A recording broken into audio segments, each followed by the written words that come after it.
Greetings, greetings, family. Sister Shanice in the house alongside Dr. Abu and Sister Sheila. And joining us quite soon will be a couple of more guests that we have lined up for you today. Family, we are expecting this to be a very deeply insightful show indeed. So certainly hope that you're going to keep it locked with us through to 10 p.m. UK time, and that you're even already telling your family and telling your friends that we are live. So drop us a message in the chat. You know how we do it. Let us know where you are locked on from. So rising up the entire family. Certainly hope that you're all feeling absolutely blacktastic.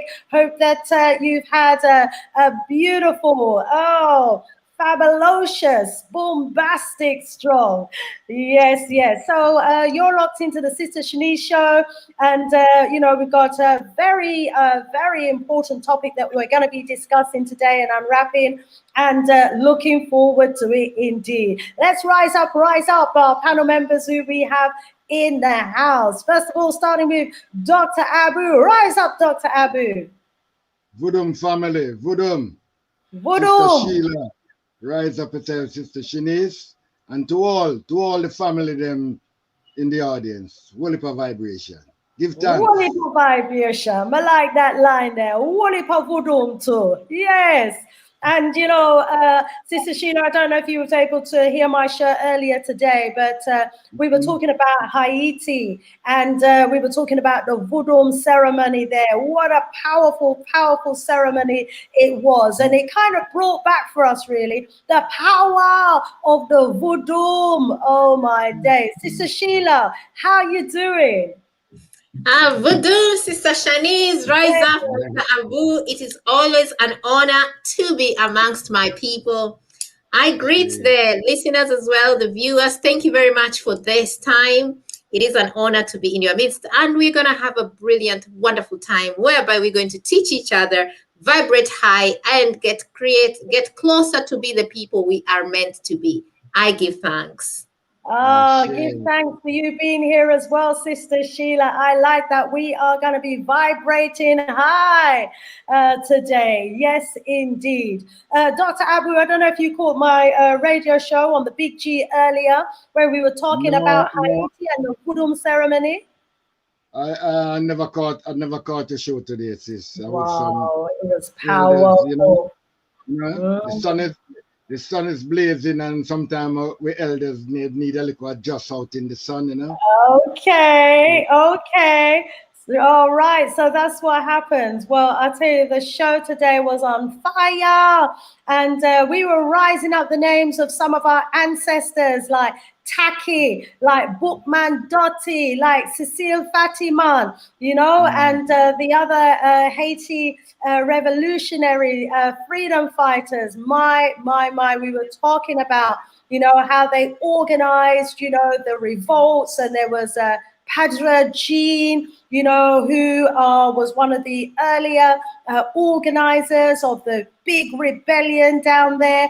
And we were rising up the name of Francois Macandal as well. We were rising up the name of some of the early Asian revolutionaries and recognizing them, for the formidable contribution that they made towards freeing us as a people. But yeah, mommy, so I want to get some sunshine at the UK. So everybody run out the door now. Hey. And the lockdown lift the lockdown. Lockdown, well, they said the whole thing, that is not a part of my narrative, You never locked down none at all. I always dig in a tunnel. Okay, rise up, Dr. Abu. Let's see who we've got in the chat, shall we? Family. Please let us know where you're logged on from, where you're viewing us from, whereabouts in the world you are. And also, please do give us a like on the way in. Okay, so we've got Anja in the house saying blessings from Reading. Oh, good to see you beautiful African people in the Gambia soon. Oh, wonderful, wonderful. Yes, you better make it fast, boy. I forgot about soon. I mean, I look forward to it, none at all. Oh, we got Afrijamo in the house saying, greetings, Sister Shanice, Dr. Abu, and Sister Sheila.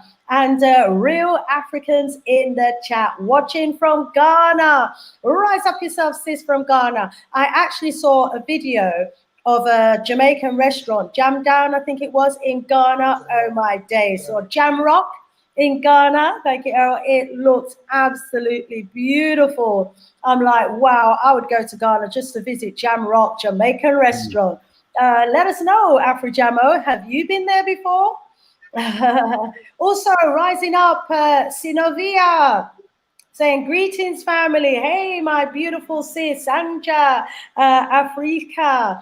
Rising up the family. We've got Margaret watching from Kenya. Wonderful, wonderful to have our East African family represented in the house. We've got Bakit watching us as well, saying, hey there, beautiful family. And Janet's rising up the family. We got Lady V. Well, I know she's watching us from the Gambia, saying greetings. Sister Shanice, Dr. Abu, and Sheila watching from the Gambia. Hey, rise up, rise up. Oh, we've got South Africa in the house as well. We've got Gomain from South Africa in the house. But, oh, we're expecting Brother Rasul and CD Michael from South Africa to be joining us on the panel. Let's hope that, you know, they've got the timing right and they're not going to be joining us an hour late. Oh, welcome from South Africa. We've got Kisi in the house saying, greetings, Sister Sheila, Dr. Abu, and Sister Shanice. I'm watching from Kenya. Hey, another viewer from Kenya. Rise up, rise up. Sister Afrijamo, so yes, it's Jamrock Restaurant. Was there a couple of strongs ago. Brilliant, brilliant. And we've got Becky watching from Scotland saying it's always a blessing to see and be watching you from Scotland. Oh, we've got some beautiful people in the house.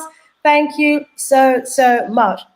So, you know, thank you so much for joining us from South Africa, from Kenya, from Ghana, from Gambia, from the UKKK. Hey, we got the family from around the world. This is a beautiful thing about this platform. It is an international platform. Okay, so before we go into the topic for discussion today, which I'm hoping we'll have our guests with us very shortly so we can go straight into it, let me just bounce over to Dr. Abu and hear if he's got any events, any shows, or, you know, any activities coming up that he wants to share with the family. Dr. Abu.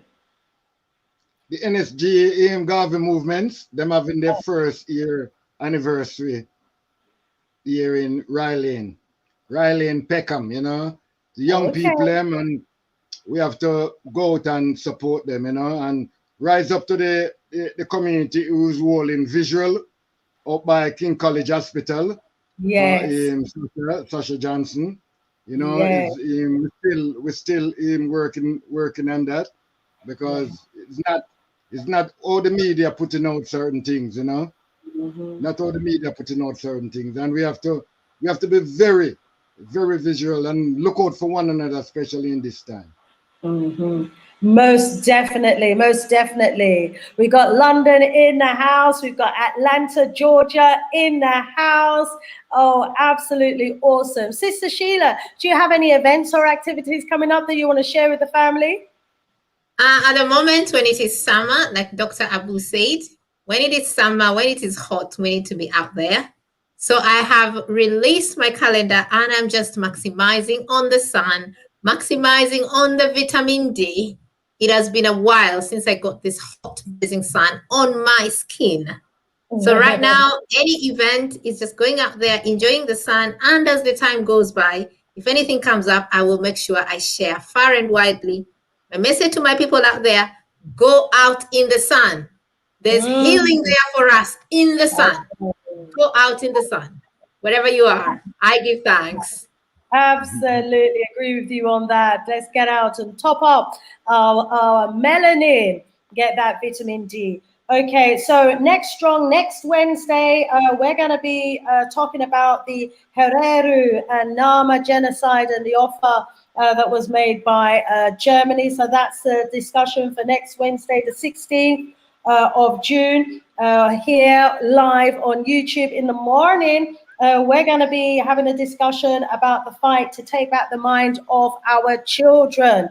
We have a situation in the UKKK, and we're saying that we need to take back the minds of our children, and it's kind of linked to the conversation that we're going to be having today as well, actually, about decolonizing the indoctrinated mind. And we're going to start the conversation, even though our guests are not with us as yet. Let me just quickly go to the WhatsApp and find out if there is a cause for the delay. That I'm unaware of, but as you know, on the continent, sometimes we do have challenges getting our brothers or our sisters logged on. So I can see our brother CD is online. So hopefully he will be jumping on soon. He did say that they're going to be some shedding some electric loading today. It might impact on his internet. Certainly hope that that is not the case today indeed. Okay, brother Rasul and brother Jammers, they should also be joining us quite soon as well. So looking forward to that conversation that we're going to be having. So no messages at the moment in the WhatsApp from either of them. So all being well, they should be joining us very, very shortly. Okay. So, we're going to start the conversation of our topic for discussion today. Now, it's about decolonizing the colonized mind. My. And I think, for me, it starts with us getting to having a conversation about who we are as a people and how we define ourselves, because I know that some of our people tend to define themselves based on their nationality, but our nationality doesn't define us. That's not who we are. Some of our people define themselves based on their religion. They say, well, I'm a Christian, or I'm a Muslim, or I'm, something else. But our religion doesn't define who we are. And some of us define ourselves based on our ethnic group. But our ethnicity and our ethnic group does not define who we are. These are labels, that have been placed on us, in my opinion, to divide us. We are, in my opinion, and I'm throwing this out for discussion, we are the original people. We are the first people on planet Earth. And if there is a Most High, if there is a God, we were made in his or her image. Because we were the first people. To be the first people means we must have been the chosen people. If there was a people chosen, then it would be us. So that's who we are, the master race, the superior race, and some may say the fallen race. And so our job today is to wake ourselves up, and is to rise up again as the first people, the original people of the world. So my first question to my panel today is, who are we and how do we define ourselves? Let's go over first of all to Sister Sheila with that question. I give thanks. That's a wonderful question. It is a question that we should ask ourselves all the time and know the answer and keep telling the answer to ourselves all the time. Yes, we are the first people. We have always known this. And now there are scientists who are always behind to catch up with what you already know. Now they know it. And now they also say that, yes, indeed, life started in Africa, and the first person was actually Africa. An African woman, to be precise. So that information is out there. No one is arguing about us being the first people. Actually, the only people arguing about us being the first people, sadly, are the Africans ourselves. We ourselves are the ones who argue about us being the first people. But it isn't just about being the first people. It is about what we are as a people, what makes us us, what is the essence of us. Who are we? What are we meant to be? And what did we come here to do? And these are the questions that sometimes as an African people, We don't like asking ourselves these questions. And when we ask these questions, or when we are asked these questions, we defer to our oppressors, not even to our elders or our own people that may know. We defer to our oppressors to look for what description or what label they have given us, and we hold tightly on that label. Sister Shanice, you mentioned that many of us define ourselves by our nationalities, by our tribal affiliations, by our religions, by all these things, and all these are just tools of dividing us. And history is always a good thing, because history, when you go back, it tells you who you are. And when I look at the history, I'm now in the process of relearning my history. The history that I was taught as a lesson in the Kenyan schools, which, when you talk about education, one agent, one tool of colonizing us is the formal education system that is there in our countries. I'm talking about the African countries.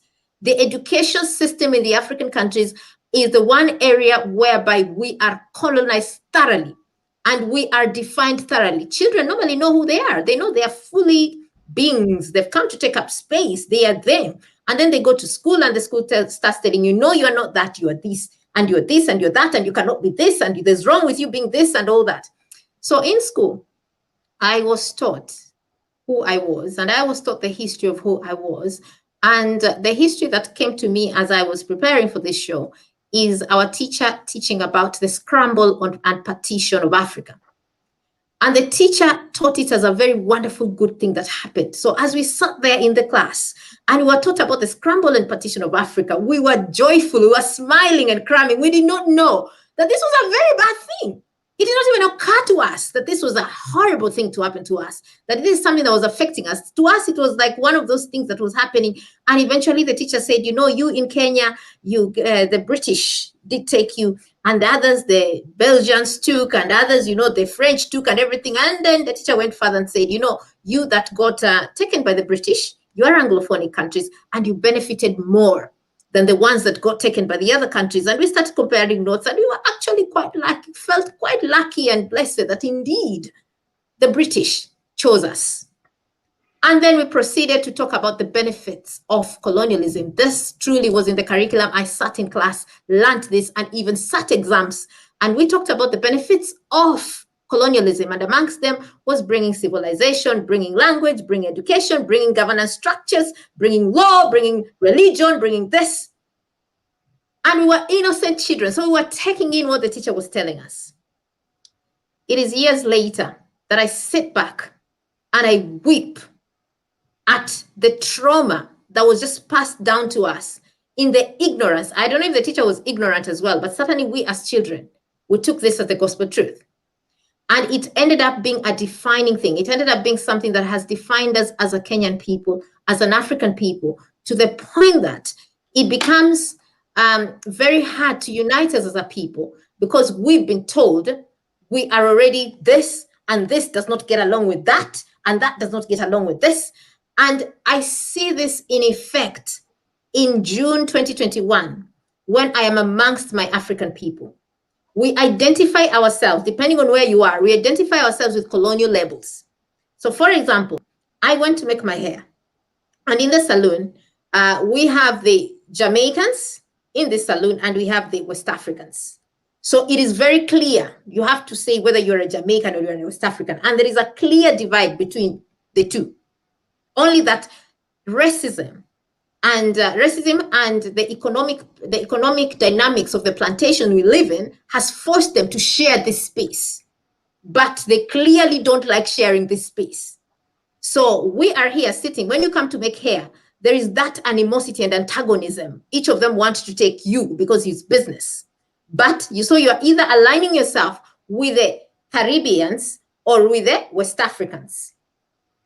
The sad thing about this is that all these are colonial labels.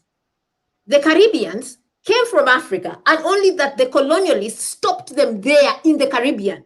So they really have no business to own that name. They just stopped there. But they all came from Africa. And we Africans saying, I'm West African, I'm East African. Also, when they sat at that table at the Berlin conference, that is how they said, you take this and we'll take this and we'll take this and take that and take that. These are not our labels.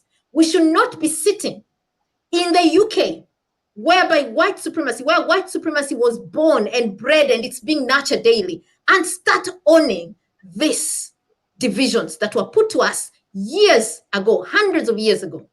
It is so sad. But when you try to talk to our people and tell them that these are divisions that are not ours, we did not bring them, it will not happen. You are not going to go far. If anything, they're going to point fingers at you and say you are deluded. They're going to point fingers at you and say there is something wrong with you. So when we are asking this question, who are we as a people? We have to go back to our people and talk to them like the traumatized people that we are. You know, and when people are traumatized, they're infantilized, they're like children. And you start slowly by unpacking what they were told, and you give them time to tell them, actually, you are not this. You are not Kenyan. You are not Gambian. You are not Ghanaian. You are not Caribbean. You are not from Montserrat. You are not Guyanese. You are not all this. You are you. You are the firstborn people. You are the first frequency people. You are the melaninated people. We have to tell people this and do away with these colonial boundaries, because the colonial boundaries, what they are right now, they just divide us. That is it. They just divide us. And when we are united and we know who we are, then we can go to the detail. You know, we can say, I come from this ethnic group and I come from this, but that can only come after we've seen the bigger picture. And the bigger picture is that we are one people, and the divisions were put there by deliberate. It was a strategy. And it was a strategy to keep us divided, a strategy that works up to now. Now no one is standing on us with guns to divide us. We are doing it, as I say, just going to make hair. It's an exercise in practicing division. It's an exercise in making sure that we are divided. So as I say, who we are as a people is a question that we need to keep asking ourselves and answering and asking and answering and asking and answering until we get healing in that place. I give thanks. We give thanks to you, Sister Sheila, as always. Oh, what a rousing opening indeed. Thank you so, so much. And I want to put that question to the panel as well. Who are you? You know, who are you? Tell us, you know, panel, sorry, not panel, audience. Those of you in the audience, you know, if we put that question to you, you know, who are we? Who are you? Yeah, we're decolonizing the colonized mind. We heard from Sister Sheila what she was being taught in school. This is unbelievable.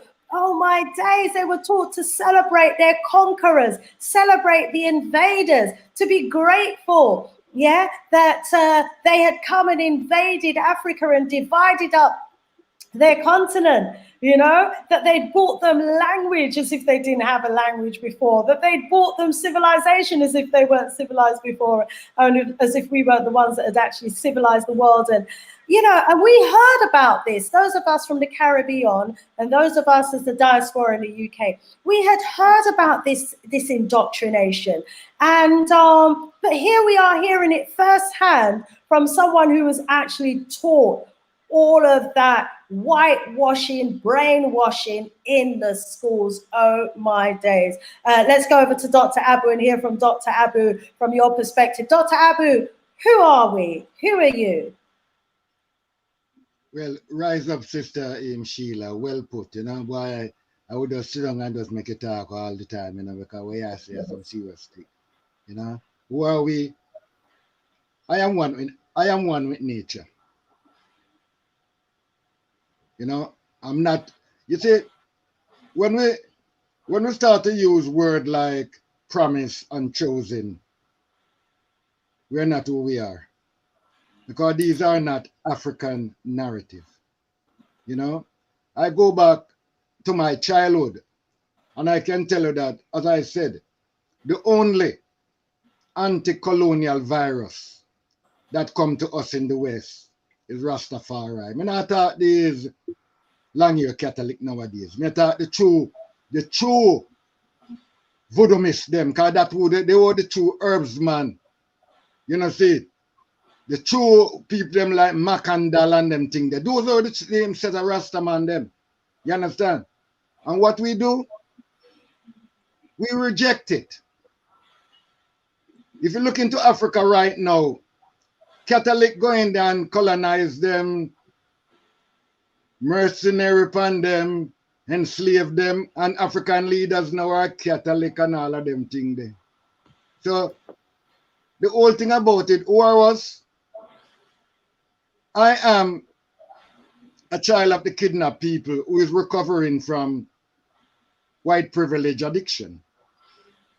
And I'm not, I take myself out of the denial. We are, a lot of us, we are in denial. You understand what I'm saying? That I would love to see counseling centers set up in Africa and the Caribbean. Because that's the only way we can go on nation building. We have to properly counsel. You understand? You know, I hear people that's talking about liberation and all of these things, and when it comes December, they're singing Silent Night. You understand me? We cannot participate in these narratives and expect to ask the question who we are. Who we are is what we practice. And a lot of us does not practice African thing. We practice European things. A lot of us, when we practice it, when we practice our African thing in the night, but we're afraid to show others in the day. And that is not, you know, see it, you know? And that's go for a lot of us. Lot of us, my sis. A dog that born in a oven is not a biscuit. You have to remember that. You know, a lot of us, because we're born somewhere, we take on that old thing and things like that us. No. I'm an African that born in the UK. The seed come out in the UK. You understand? And this is how we have to say. We have to stop live in the state of denial, sis. You understand? From the day we come out of our mother womb, the fixer is there right at the door, ready to fix us. And we've been fixing right from womb to the tomb. And if we don't come out of that, then we're gonna go to our grave in a state of denial. Voodoo. Voodoo, Dr. Abu. Yes, we hear you on that. We have been fixed from the womb to the tomb. And you know, let's go back and see what some of the comments are in the chat. I posted some of them. I was asking people to tell us who you are, and let's post some of the comments. So Raw Reality saying self-hatred is the main mental illness that we Black people suffer from, among other mental illnesses. Self-hatred. Where do we get this self-hatred from? I think most of us know the answer to that one. It's the indoctrination in the education system and through the media and everything else. So, you know, hence why we need to decolonize, you know, the mind of us. We're calling ourselves Africans, you know, as melanated people. That's why we need to decolonize the African mind, because, you know, our mind has been shaped, it has been programmed, and it has been determined mentally by either a European or an Arabic education system. And this has given us as Africans a very distorted and self-destructive mental image of who we are as a people. Hence why, you know, the person in the chat was saying that we suffer from mental illness, because, you know, we've been given such a distorted and destructive view of ourselves. But I think, you know, today most of us are actually recognizing and waking up to the fact that, you know, as a people, we have been brainwashed, we have been indoctrinated. You know, our education system has been whitewashed. We had a classical example of that from Sister Sheila. This is one of my guests who I think is having difficulty logging on. So let me bounce over to Sheila while I take his call. Thank you very much. What I would like to add to this conversation is that a lot of us African people, we also suffer from mental fatigue. And that just shows the trauma we carry. And I agree with Dr. Abu, who says that we need counseling centers everywhere. When I say we suffer from mental fatigue, is that anytime we talk of liberation, anytime we talk about the problems that we have and the solutions that we need for them, because before you talk of any solution, you have to lay the scope of the problem. You cannot solve that you do not know exists. what Dr. Abu calls denial. So we need to have conversations to actually state that we are not in a good place and something needs to be done. But these conversations, when we start, our people get ever so tired. If there are a people that are so tired to learn about their history, to learn about their past, it is us, the African people. And I say this from the vast experience I have talking to our people, especially when you want to awaken them about their past. Many of them are of the impression that is the past. Why are we dealing with it? We are here now in the present. Let us just accept what happened in the past and move on. It is the past. Let it stay there. What we don't understand is that from the past, the present and the future is informed. So sometimes where we find ourselves in the present is a result of what happened in the past. And this is whereby I will talk about passports. Passports are some of the things that keep us divided as a people. Now, I am a dual passport holder. And I was someone that I was very passionate that I will not get a UK passport. I was very passionate that I would only stay with a Kenyan passport. And then I realized how that Kenyan passport does not open doors for me, not only in the UK where I live, but even in Africa and even in Kenya. So I just realized this is a document that I have that says I'm a Kenyan, but it's a document that shuts doors to my face, including Kenya itself. And then I realized taking the UK passport opens many doors, especially African doors. And I'll mention South Africa, because South Africa is one of the countries that we're talking about today. So I have been in South Africa several times using the Kenyan passport, and I have been to South Africa several times using the UK passport. So to go to South Africa using the Kenyan passport, we always needed, as Kenyan, we needed to get a visa to South Africa. As a UK passport holder, going to South Africa, you don't need a visa. Now, try applying for a visa in an African country. Try dealing with the government officials in an African country. You get to government. I think the government systems in Africa, we need to discuss. That is, again, a colonial relic. And it is a place whereby we go to be traumatized and re-traumatized. These government offices, we need to look at them because they have taken up the model. They operate with the same model that the colonialists left in place. So when you're going to apply this visa, for this visa, in any, not only the South African embassy, any visa you go to apply as an African with an African passport, be it an African country, be it a European country, that African passport does not open doors for you. It shuts them. And you being given a visa, like now I went to apply for this visa in the South African embassy, and I had to prove what I was going to do in South Africa. Where was I going to get the money? Would I come back? And this is me, an African. I had to do so much proof here and there. Eventually, I got the visa. Went to South Africa. I was held at the airport in South Africa, in Johannesburg, for 6 hours.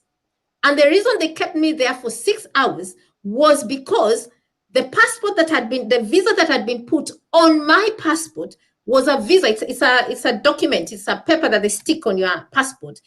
Is an old school, an old model. I had never seen a South African visa before, so I didn't know the new one and the old one.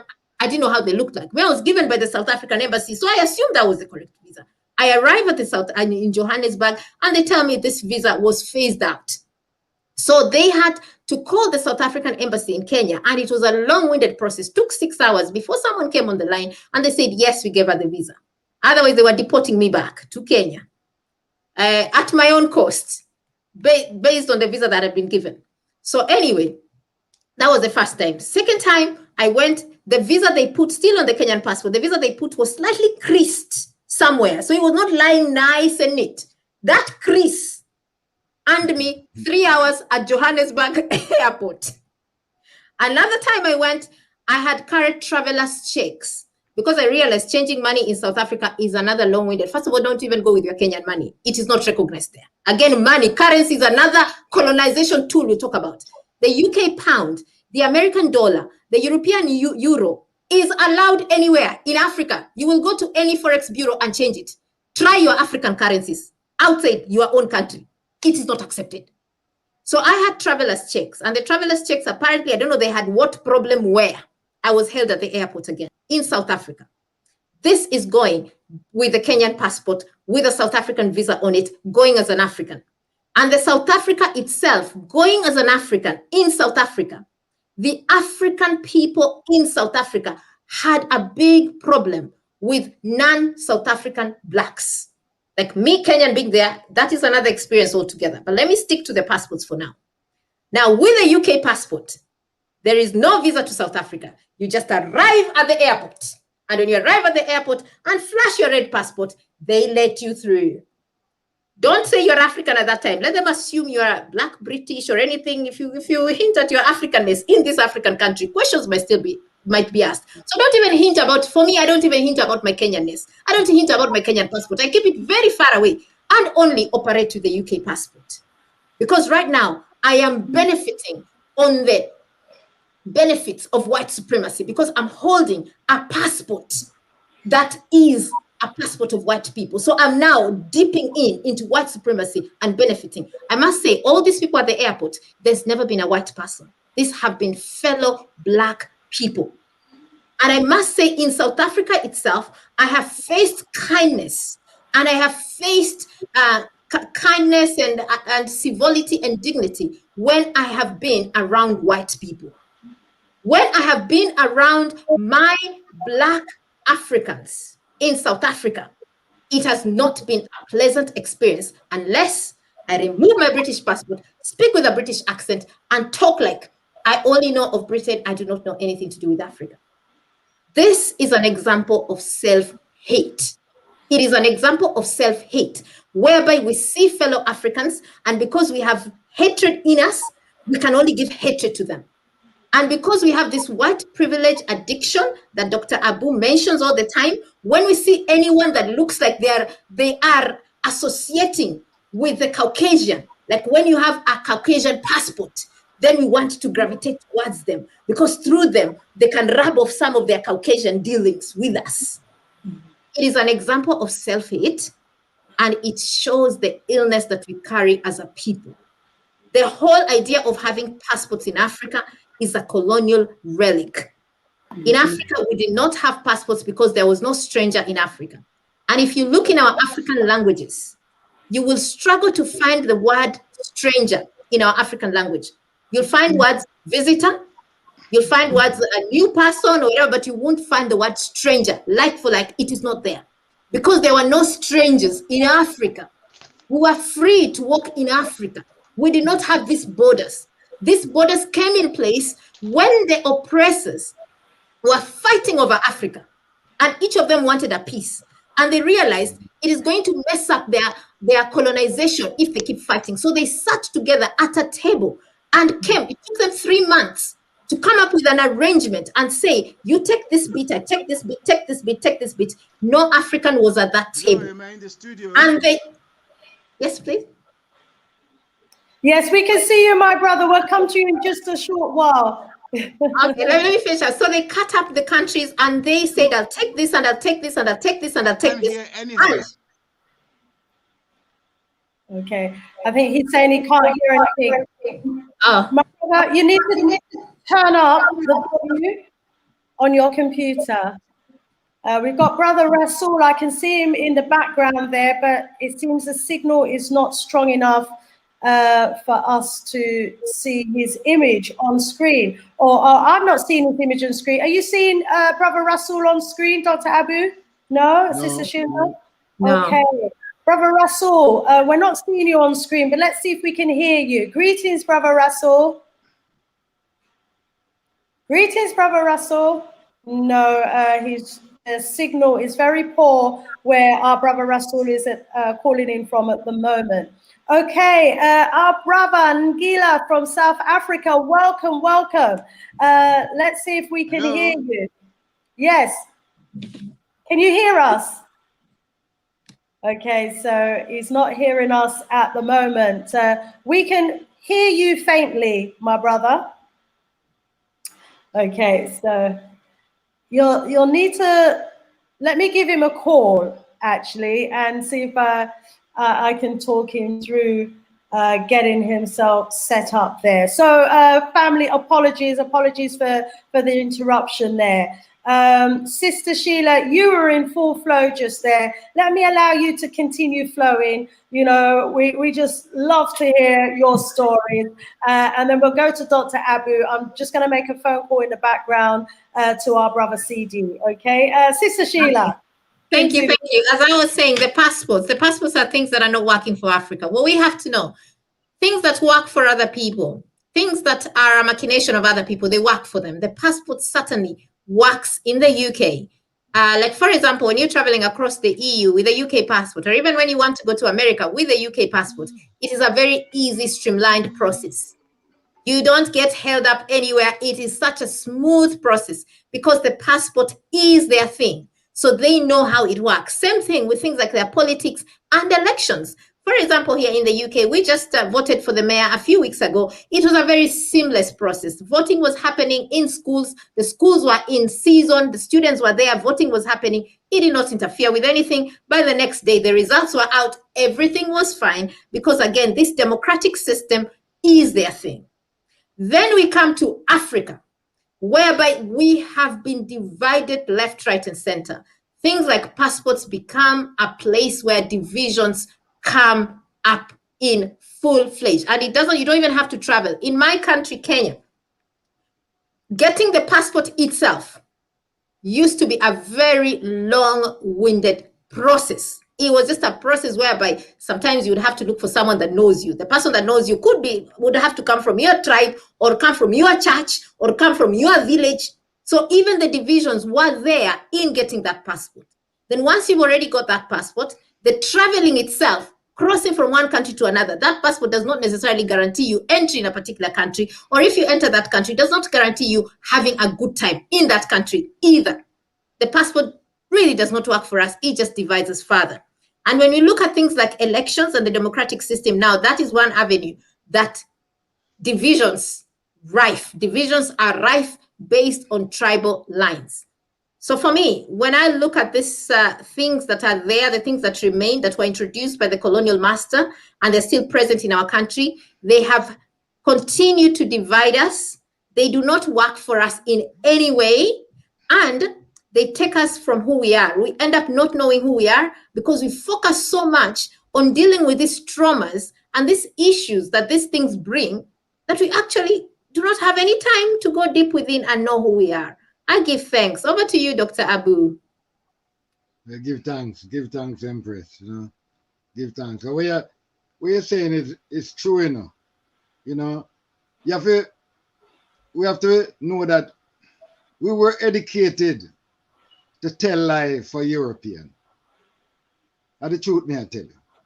You know, that is the main part of our education is sometimes lying about the behavior of these people just to feel good and all. And it done us a great injustice, you understand?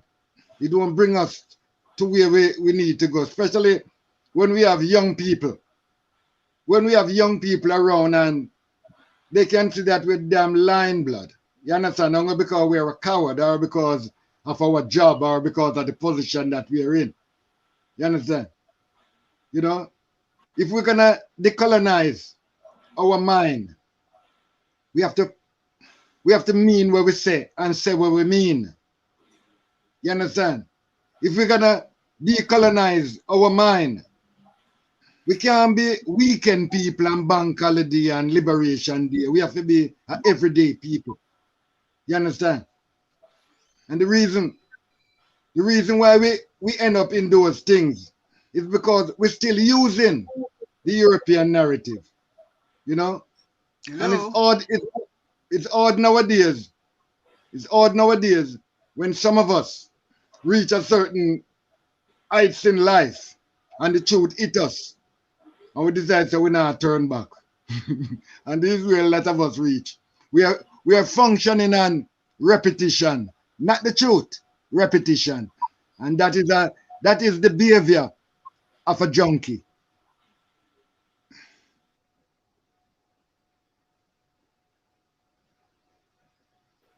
Rise up, Dr. Abu. I'm just going to have a conversation behind the scenes with our brother. It's been suggested that we tell him to use the headset, so I'm just going to give him a quick call. As you can see, we're having problems here on the continent with our reception, but please do bear with us.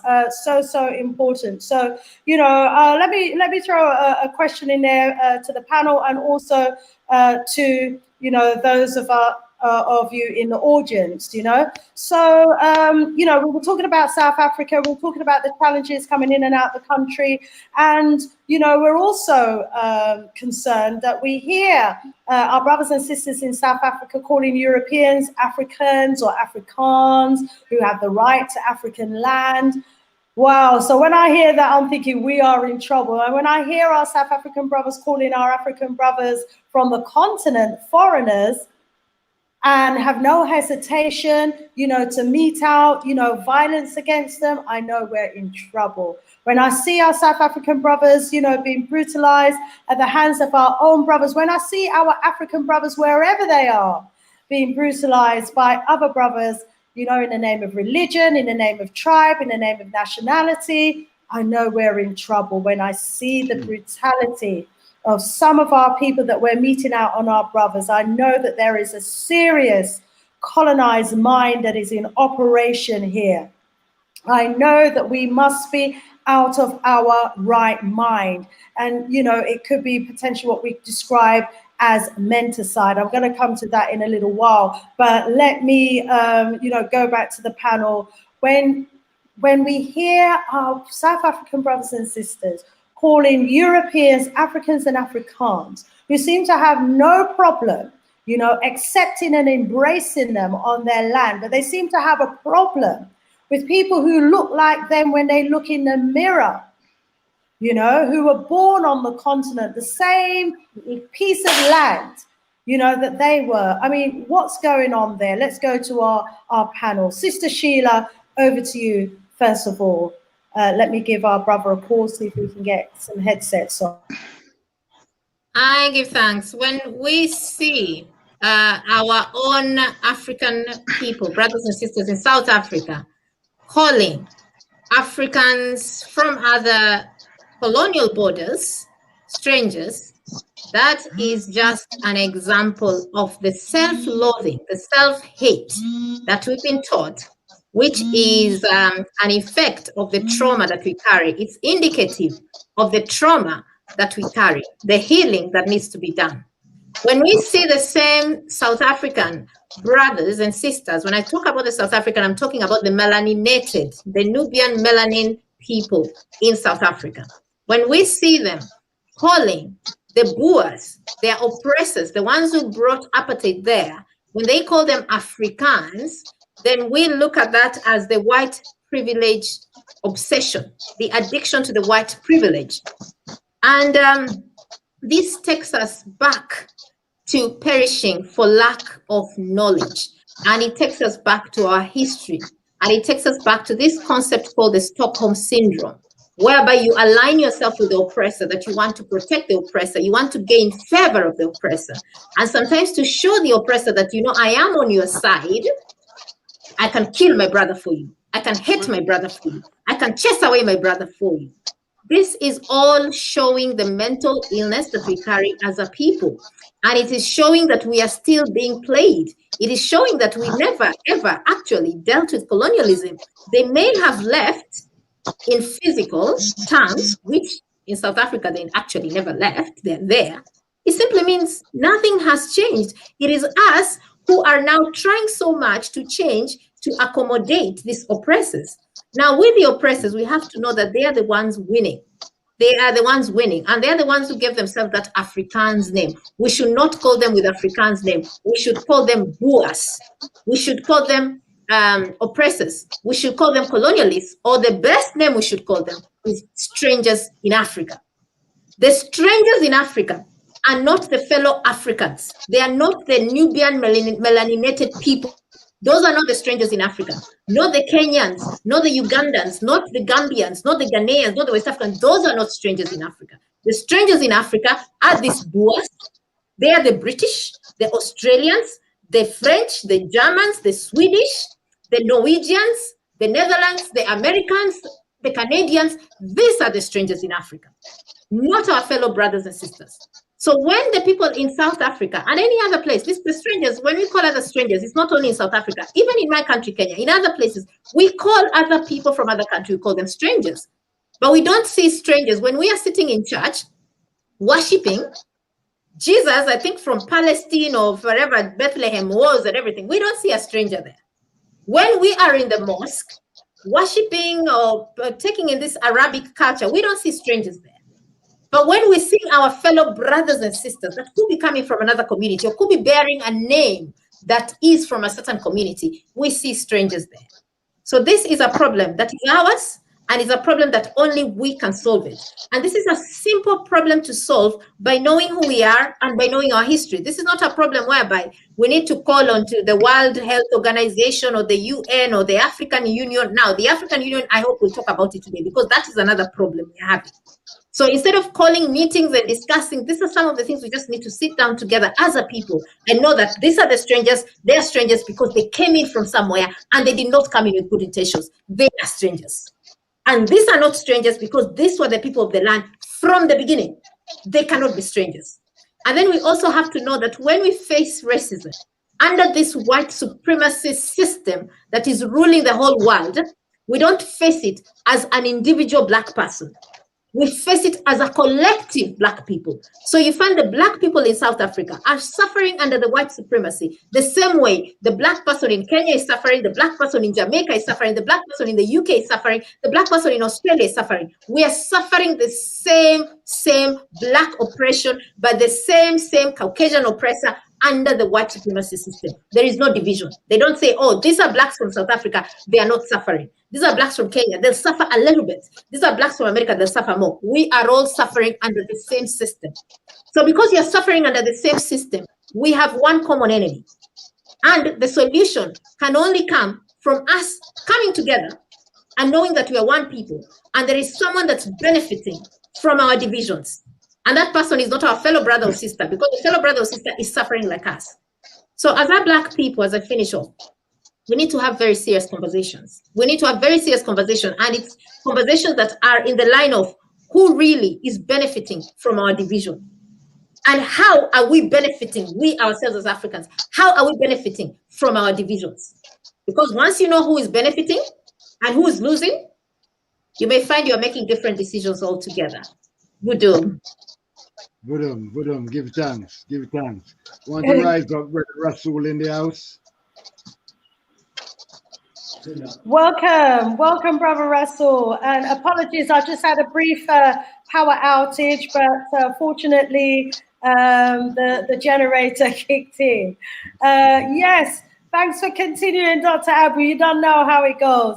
Brother Russell, while we've got you, please introduce yourself to the family and, just go ahead with your delivery, my brother.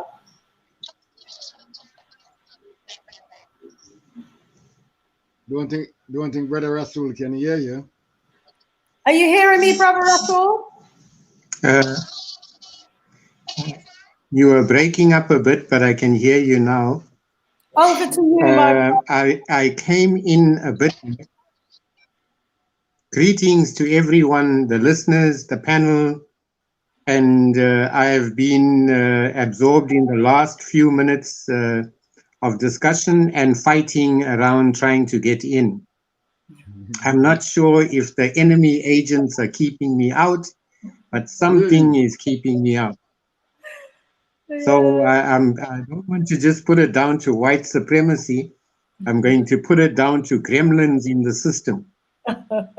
I think for me, I've actually been looking through this and I've been contemplating a long time back and saying, how far back do we go? And with our analysis of where we went wrong. Because it's only a clinical analysis that will tell us where we went wrong and what we need to do. For me, I like to start at the beginning. I mean, at the very beginning, if you go back to the beginning of humanity, for example, we had culture, we had mathematics, we had buildings, we had structures that white society never had. Whilst they were still in the dark ages, we were building pyramids and we had societies. Whilst we were, for example, looking at the stars in the heavens and calculating how to travel and circumvent the earth, they were still in shelters, feeding pigs and sleeping amongst them. And now here we are feeding pigs and sleeping amongst them. And for me, the question is, how did we get here? You know, how can we honestly say, how did we get here? I think it's easy to say, you know, it's because of someone else. But if you look at people like Frantz Fanon, for example, or Paulo Freire, they talk about our complicity in losing the knowledge that we have. No one can take away your knowledge. Only you can surrender your knowledge. True. If I know the sun rises in the east, you can't take that away from me. I would have to accept your narrative that the sun rises in the west for you to be able to conquer my mind. So we have to begin to say, how much guilt is there?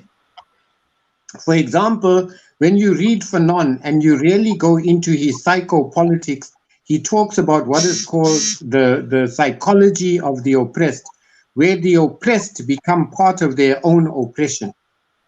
You know, and we see this in what is called the neocolonial paradigm. We've seen, for example, Kwame Nkrumah has spoken about neocolonialism. Now, neocolonialism, we have to engage this. We have to begin to deconstruct it, see what it is, and find out how can we reconstruct our own identities so that we understand where we are, where we're heading, what do we want to do. For example, who can take away your knowledge on how to build a pyramid? You know, if you have that knowledge, you should be always continuously and continually building pyramids using calculations that ensure that even if you cut blocks of stone, they fit so that you can't even put a paper in between. No one at that point in time was ever able to do that. If you go to Nubia, if you go even, for example, the Dogon people on, I think, the west side of Africa, they had already studied the star Sirius. We studied the star Sirius, and they even said we came from there. They could give you calculations on the star Sirius that no Western astrologer could tell you about. But what happened to that knowledge? You know, how did we lose it?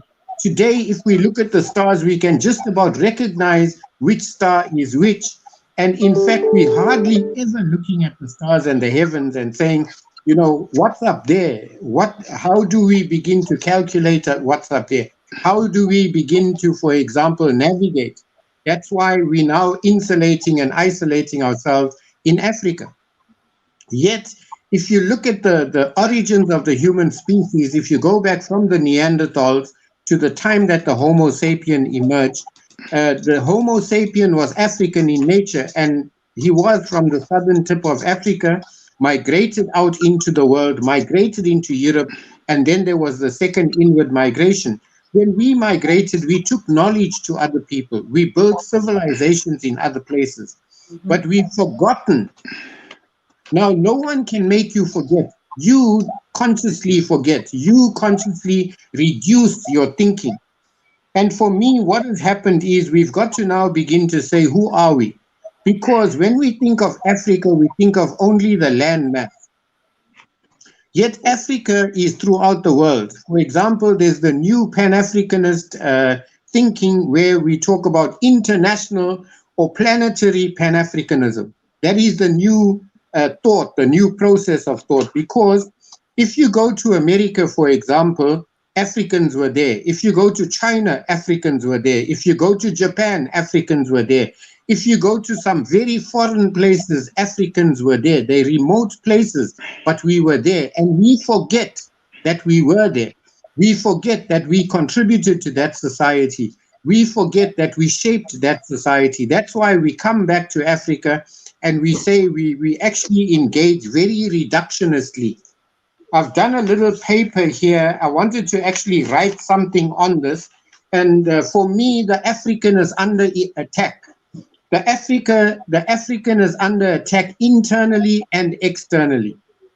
And the African has to begin to understand that he's in the middle of a war. He's in the middle of a psychological war, an economical war, structural war, a sociological war, a political war. And he has to arm himself in this war and stop closing the borders of South Africa or Africa and saying, we do not engage the world. We have already engaged the world, and we want to position ourselves in the world as strong players as our ancestors positioned themselves. We must not forget who we are. Now, there was a brother, Dr. Don Matera, who wrote a book called Memory is the Weapon. And I subscribe to that because memory is the weapon. If we remember who we are, we will know who we want to be. And who we want to be is not some guy sitting in a village somewhere drinking Zulu beer and chasing a chicken for supper. We, at the archetype of an African, is someone who conquers the world, someone who circumvents the world, someone who can navigate the world and change it wherever he lands. He brings a value. For example, we talk about Africans as though we have contributed nothing to society.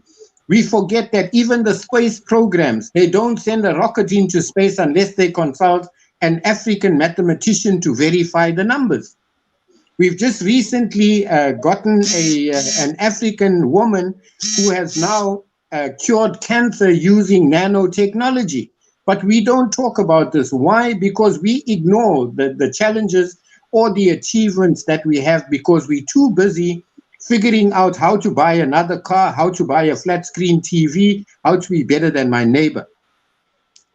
And we have subscribed. And again, I'm going to say, I like being brutal. I like being very frank with ourselves because it says if you want to change, the first thing you do is critically analyze where you are. I'm a business person. If I want to fix my business and it's failing, the first thing I do is a situational analysis. Now we as Africans need a situational analysis. We must not romanticize our idea and figure out that we should cover all the cracks. If we have cracks, let's look at them. Let's say, how do we fix them? The idea of xenophobia or Afrophobia, for example, is a direct result of capitalism. It's a direct result of neocolonialism because when we look at how we turn our brothers into enemies, we got to look at the economics of the national state. Many of us have bought into the framework of nationalism. Many of us have bought into tribalism. Many of us, even within the so-called traditional leadership, for example, we have problems. For example, the Zulu king here said all nationals must leave. With the end result, the Zulu people rose against the nationals and there were xenophobic attacks. The president, the son of the president of this country, Jacob Zuma, and his son said the nationals must leave. With the end result, there was violence against the nationals, the so-called foreign nationals, because there are no foreign nationals in Africa. They are just nationals. Even if we use these as geographical locations without the borders that the colonialists have brought, because we have to unpack that in our minds and stop thinking along those borders, but at the same time, look at where we come from geographically and how we relate to each other. Economically, how we relate to each other. Psychologically, how we relate to each other attitudinally. For example, now we're beginning to see that at the bottom, underpinning everything else is capitalism. Underpinning everything else is poverty. Underpinning everything else is the kind of politics that we go into. For example, nationalism always needs an enemy. And in this country, we make the enemy fellow Africans. Now, capitalism will never look at the capitalistic person and say he's the enemy because he came supposedly with investment and he came supposedly with job creation. With the end result, we have jobs plundering our own country. For example, you have a mining company. Oh dear, we've lost Brother Russell. Oh my days. He was just you know, dropping some huge bombs there. Oh my gosh, some huge bombs of knowledge. And he's just dropped out, but hopefully he'll be back with us soon. And we've also lost, you know, our brother Ngla as well. Hopefully he'll be able to come back in. So let's comment on some of what our brother Rasul was saying, shall we? Oh, it looks as though brother Rasul is coming back backstage. Let's add him back to the screen. Brother Rasul, you dropped out. We're just adding you straight back again, my brother, so you can continue with your flow. Okay, what we're saying is that the African is under attack right now, and he has a number of forces that surround him. And he has to fight this war without surrendering to any of these forces. In military terms, they call this multi-spectrum dominance. And now we have to understand what multi-spectrum dominance means. We cannot, for example, say we're fighting a cultural war without fighting the economic war. We can't fight the economic war without fighting the political war. We can't fight both these wars or three of them without fighting the psychological war. We can't fight the rest without doing the educational war. Now, there are a number of things. I'm going to try and list them here because I drew a circle for the African person, and I drew lines around him in how he is being, for example, surrounded and being attacked, because it's an attack on all sides. You might be able to put the image up so that we can see it if it's a diagram that you want to share. Okay, back a bit. Yeah, okay. Can you see that? Yes, we can see that. Okay, yes, okay. Please talk to it. Yeah. Mm-hmm. Okay, there are a number of things that we have to look at. For example, the African society and individual is a victim of consumerism, is a victim of materialism, is a victim of colonialism, is a victim of identityism, is a victim of religionism, is a victim of reductionism, is a victim of regionalism, for example, is a victim of emotional manipulation, anti-humanism, anti-intellectualism, and of course, reductionism and superstition. Now, these are the fights that we all have to fight and take off our minds, because in many instances, let's say, for example, you look at consumerism. We find it strange that an African man or an African leader will pilfer his country and take the money and put it in a white bank, would take the money and buy a white car, a Maserati, for example, that is 10 million rand. So by and large, he's ripping off his people to give a car dealer money. He's ripping off his people to give a real estate agent the money. He's ripping off his people and putting the money in a foreign bank, and the foreign bank in turn lends that money back to Africans. Now, these are some of the things that we have to look at. Then when we look at, for example, regionalism means we confine the African identity. Instead of expanding it to the continent, we confine it to a particular region. For example, regionalism gives birth to nationalism, which gives birth to tribalism, for example, and which gives birth at the very end to xenophobia. When we look at capitalism, capitalism gives by direct impact fear of the other, because xenophobia is fear of Africans. Why? We fear other Africans who are going to take the crumbs of the cake. We are not fighting the ones who are taking the cake. For example, we'll sit and fight and say, that African is taking my job. That African should not be a driver in my country. That African should not open a spaza shop in my district. That African should not trade. And with the end result, we resent the people. But this is the psychology of the oppressed, where people fight each other for crumbs and forget the cake. There are big companies that are here in Africa. There are huge companies. There's Macro, for example. No one has gone to fight Macro. There's someone who trades in land here called Pam Golding. She has made almost $8 billion selling African land. but we will never go to her. We will go to the guy down the road who's building a shack and say, "You a foreigner, you must leave." So psychologically, what we've done, we've become victims of reductionism. So we think at the lowest level, and we've made ourselves the lowest denominator. With the end result, we see our fellow brothers as Africans. There was a very, very social experiment I'm just going to point to. If you take black ants and red ants and you put them into a jar, they coexist peacefully.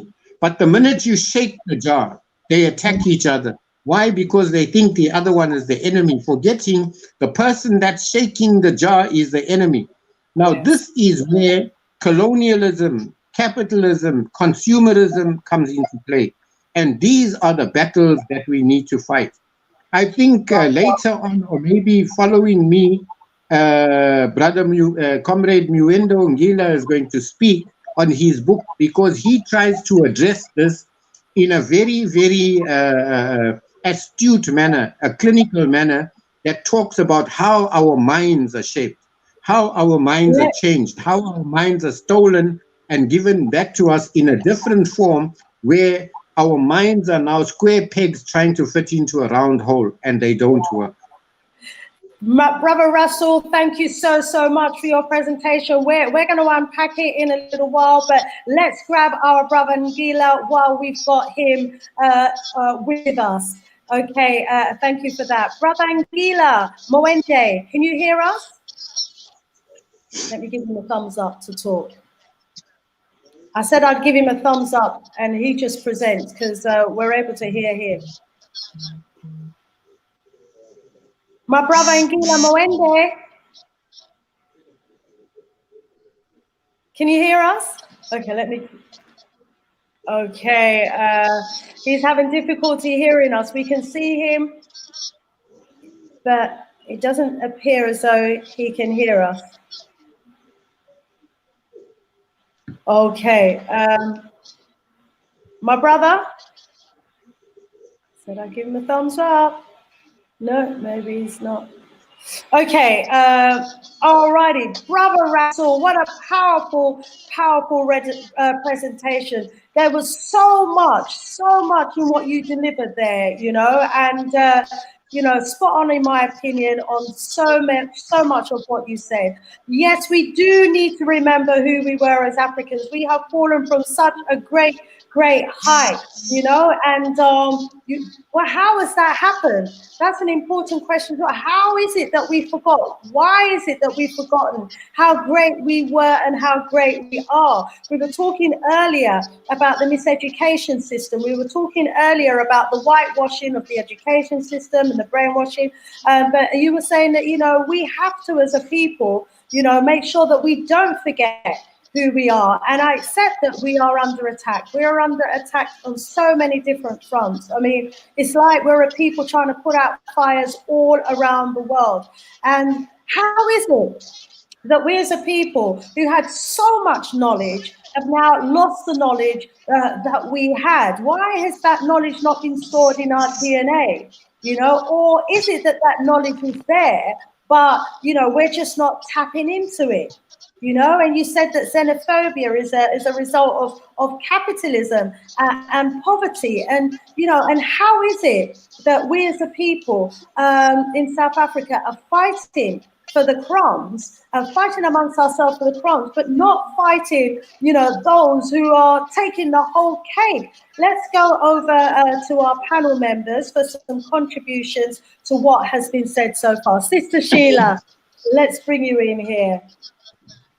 I give thanks. Brother Rasul, I have taken so many notes. It's like I was in class, taking notes, learning so much. I interest you in teaching history to the Kenyan people, because right now we are still learning about the benefits of colonialism in Kenya. So this is the kind of history that we need to learn about. This is the kind of information that we need. This is the kind of information that liberates us. What I took from there is the phrase, memory is the weapon. Memory is the weapon. And indeed, Sister Shanice, you ask, What happened? How did we forget? We didn't forget. We just buried it under these very many wars that Brother Rasul has spoken about. We are at war. We are being attacked left, right, and center. We are clueless that we are at war. So because we don't know we are at war, we just following whoever is standing in front of us and saying, I'm your friend, do this, do that, do this, do that. So we've lost the memory. But the memory is there and it is stored within our DNA. And I always say, rather than to have conversations that we've finished, and when we finish the conversation, we still left without any action forward, it is always good to know, what do we take from this? What do we need to do? Because as an African people, if we look at the African Union, which has been, the African Union was formed many years ago, decades ago. It hasn't met much milestone. Every year, just a few weeks ago, I saw them fighting. I think the people from Niger were fighting the people from South Africa in the African Union. They had to stop things. Someone said they will kill another one outside and all these kind of dramas. I was watching this meeting about the African Union. So you find that with the African people, we talk a lot, but action is zero. So we speak the lingo, we speak the nice conversations, but when it comes to putting things to act, there is no action that's taken. And it takes me down to that fatigue I was talking about, the ones that we get very, very tired. And this is not just only at the national level or at the continental level. This is also at personal level. We speak, but when it comes to acting, we don't act. And sometimes we ask, is it because we do not know what to do? Or is it because there is apathy? We think nothing will come out of it? Or we just can't be bothered? We are just on free fall. Again, goes back to losing who we are and not knowing what is at stake.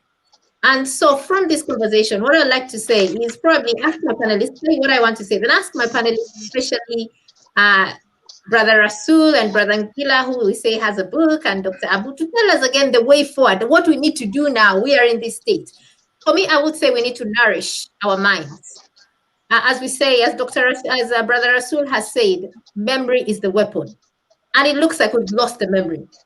We don't know how to read the stars right now. Right now, religion, in fact, stops you from going anywhere near astrology. Religion is one thing that has taken us away from the people we are. So religion would not even allow you to look at the stars or mention astrology. So we don't know the stars. Religion will not even allow you to go back and talk about our ancestors, to talk about our greatness, to talk about our African spirituality, to talk about our herbal methods, how we used to heal using herbs and all that. Religion will not allow us to do that. And then the education system with the elitism, which has crucified African ways and made them, uncivilized and primitive. The more we get educated, the more it doesn't become very fashionable for you to do things the African way. So all these things take us away from our memory, takes us away from even sitting down with our older people who still remember. It takes us away from this. And we come back to what Brother Rasul said, that no one can take away your knowledge unless you are complicit to it, you allow them to do it. And that's where we are as an African people. So moving forward, what we need to do, what I would say, what we need to do is first and foremost, reject anything. And I say anything that takes us away from our African nature. Be it religion, be it education, be it medicine, be it sex and gender relations, be it music, entertainment, politics, whatever, anything that is taking us away from who we are as a people. We just need to give ourselves that permission, mentally at first, then physically, emotionally, socially will follow later. But mentally, we have to give ourselves that permission to detach ourselves from that, to reject ourselves from that, because those are the things that are barring our memory and taking us far and far away from who we are and into someone's memory, into someone's way of thinking, into someone's definition of us. And this is a very effective way forward. It is very easy for you to say, you know what, I've been looking at things this way, because I believe looking at things in this Western way is the most civilized way, or is the way to go. I am going to stop. Like something Brother Rasulullah said that is very, very, that resonates with me, whereby he says, we are obsessed with the crumbs, not the cake, the crumbs. And because we're obsessed with the crumbs, it's giving birth to this xenophobia. The capitalism and everything goes down to the xenophobia. And we don't look at the cake at all. The people that want to take the whole cake and go with it, we don't mind them. Let them take them. Let's fight for the crumbs. So these are the things, and you can see this is something we've adopted. If we reach somewhere and we say, we don't want these crumbs, and this is a decision that we can make here on the panel and here with the viewers as well, and say, I am not focusing on the crumbs anymore. I don't want the crumbs. I am focusing on the cake. I am focusing on the cake. So I am not going to fight my fellow brother for the crumbs. We are going to look for that cake, and we are going to demand for that cake. So when we start making these decisions now, not saying, let me make the decision tomorrow, let me sleep over it, let me wait and gather a quorum so that we make the decision. No. At that place where you are, you just say, you know what? I am dissociating myself with this way, and I'm going to start doing this way. At the mental level, where you're sitting, it starts on the mental where you're sitting at that point in time and saying, I'm going to do this. We start from there. Change starts happening. I'm going to jump in here. Absolutely agree with you. The time for change is now. We've got our brother Ngila here. I just want to try and bring him in while we've got him present. Brother Ngila, can you hear us? I've taken the advice of someone in the chat. Let me see if he can hear us. Yeah, I can hear you. Oh, excellent. I just realized. At last I can hear you, but I'm at disadvantage here. Please talk. Go ahead. We can hear you. Oh, no, it looks as though he's frozen. Oh, my days. We'll bring back our brother Ngila as soon as we are able to. Wow. Oh, it looks as though he's unfrozen. Brother Ngila. Yeah. You froze for a little while, but you're back with us, my brother. Please continue. It keeps on cutting. It keeps on cutting, you know. Yes, it's an option. When you talk. Just try. Go ahead. We really want to hear. Yeah, please put me back. In. Now work. Oh, it's freezing. Yeah, I can. Yeah. You're breaking up, my brother. Unfortunately, we can't make out what you're saying. I'm talking now. Yeah. Talking now. The internet reception is so poor, my brother. You're freezing and we're unable to make out and hear what you're saying. Yeah, me too. I can't make out what I can hear.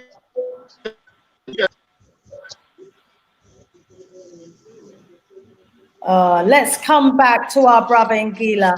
Brother Ngila, we'll come back to you. Let's hope that the reception improves. And as soon as it looks as though we've got you back on set, we will jump back over to you again. Sentences. A staccato like thing.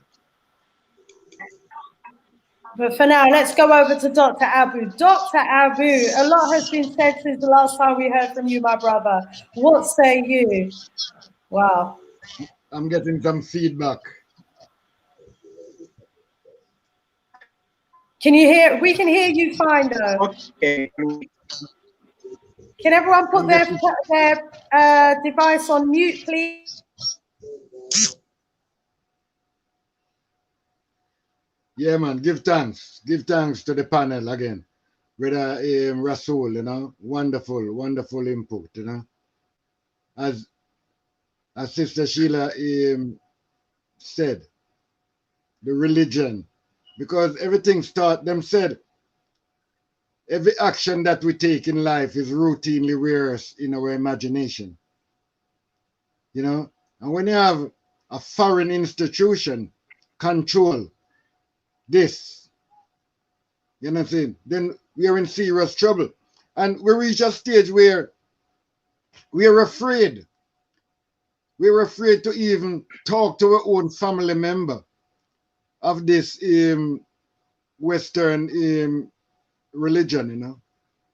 You know, it embedded in us. It christened us, it married us, and it buried us. And we don't really think about it until we're in a situation like this. But after after this conversation done and the program done, we go back to our own white behavior. You know, that's the thing about us as a people. I hear Sister Sheila said, we talk, and it's true, sis. Because that's why them put the church for make we talk and not do nothing. I don't see nothing at all from the day I depend this planet Earth. I can't see nothing where the church ever built as a collective for the people. You understand? And it's so. That's the way the government become. And that's the way some of the organization become. Because the first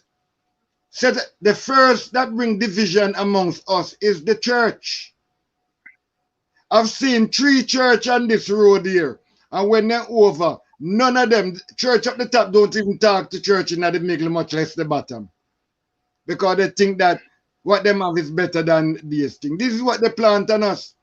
You know, and until we honest, can look at our partner, whether wife or husband, and say to him, say, no, I know, you know, if it's you alone, if it's you alone, but me not spend no night in no house with no woman and Jesus. Me know them crap there.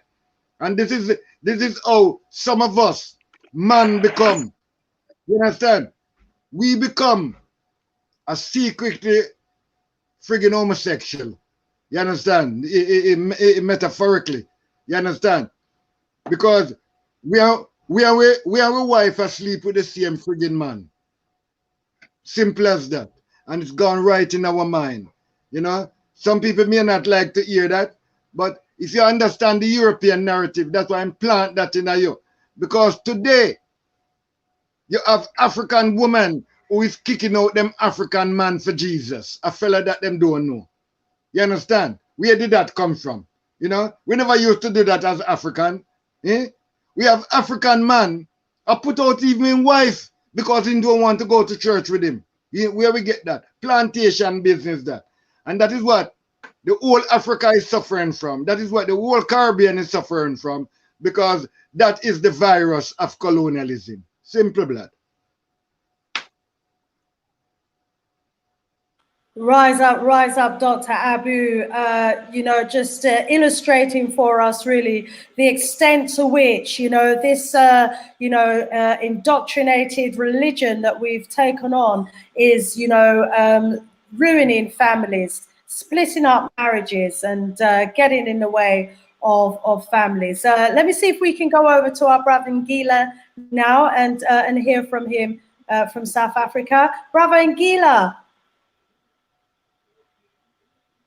No, it looks as though he's still frozen, unfortunately. Oh, wow. Family again. I think it will be better now. Can you hear me properly? Oh, yes, we're hearing you. Yes. Yeah, but can't you hear me? Can't you hear me? Yes, we can hear you. Yes. Can't you hear me as I talk? Yes, we're hearing you. Yeah. Thumbs up. Okay, let me try. And if it doesn't work, then I think I'll just. Okay. Yeah, it does appear, although I haven't had anything up to now, a little bit there, a little bit there, I'm at a disadvantage. However, I can't be at a disadvantage completely, because we have gone through the same experience. So I can glean little that has been, and so that we agree on many things, the national tendencies, debate. We all agree on those. We all agree on stuff like that. But the essential thing here is to find out a point where all these things started. Increasing education are spot on, but it much more relevant when they are put in context, and by context I mean between all these so I think I will just chase and in African, all these things come from. We know that was taken over many years that years ago. I mean, Africa, many European territories, and they started taking our land, our territories. But later on, among themselves, they had. Brother Angela, we so want to hear. But then, because they, before that time, another, among themselves, and after a while, we're not. Am I cutting? Am I still? No. Can't hear you. Can't hear you. Yeah, well, maybe we shall have to do it another day then. yes, my brother. We're not hearing you properly at all, my brother. We so want to hear. Yeah, because from I can only. I don't see you anymore. It's breaking up. And Okay. family, as you can see, our brother Ngila. I'm desperate to share as well. Desperate. I know. I was going to say, so wanted to share with us today because he's written. I'm very desperate to share. You know, I really want to. I really want to. I was looking forward to this because in the book I identify exactly the spot which is the center of all our tribulations. And once we address that spot, then everything will be honky dory. And I'm desperate to share that with people. Yes, yeah. Please, Continue. talk. Continue. We're hearing you. Good. Continue. Hello. We're hearing you now. Yes, go ahead. Please continue. Okay. Hello. Yes, please continue. Yeah, please talk. Can you hear me? Can you hear me now? Yes. Yeah, let me try again. Yeah. Yeah, I'll have to summarize most of I want to share. I'll have to summarize it, and I don't like it. It depresses me to have to summarize. Anyway, we're hearing you now. Yeah, for a number of centuries, they away pieces of. Gone again. And then they did all this in 1884, 85, every that I'm sure.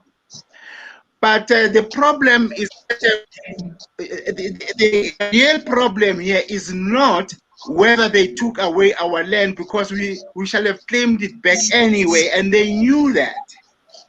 And to prevent that, they had to go into a discussion as to how we can be prevented from claiming back our land, Africa.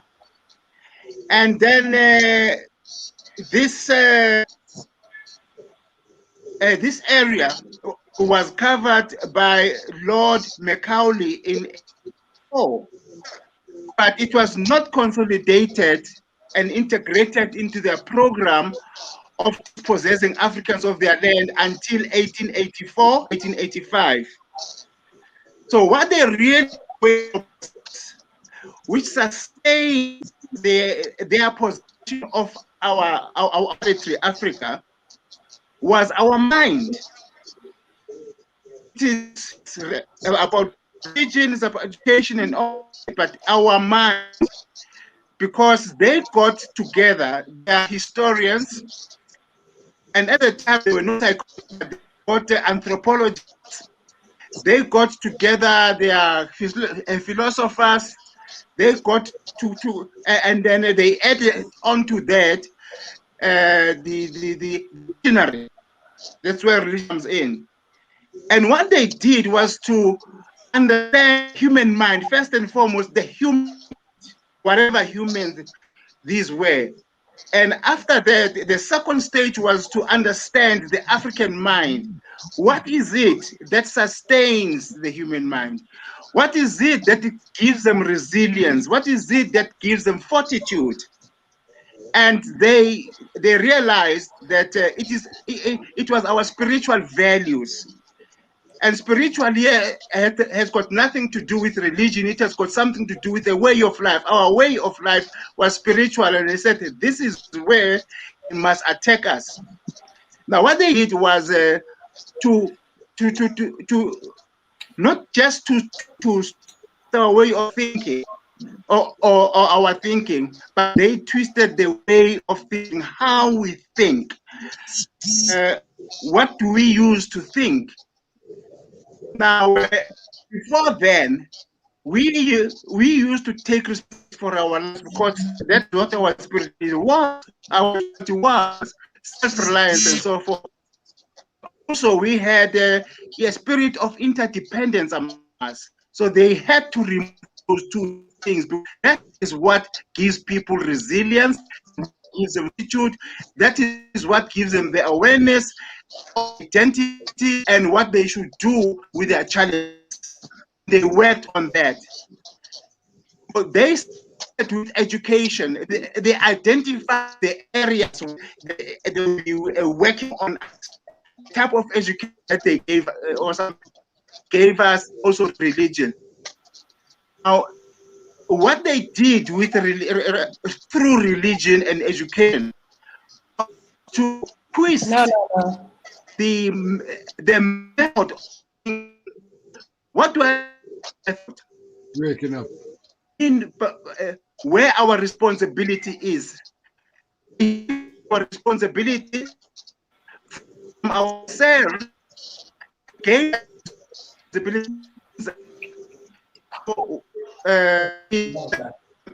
Wow. Yeah. We're gonna have to bring you back. It's yeah. You know, we got we got some of what you were saying, my brother. Where is the responsibility, or we pass responsibility to? No. Yeah, we're not hearing you now, my brother. They're interested.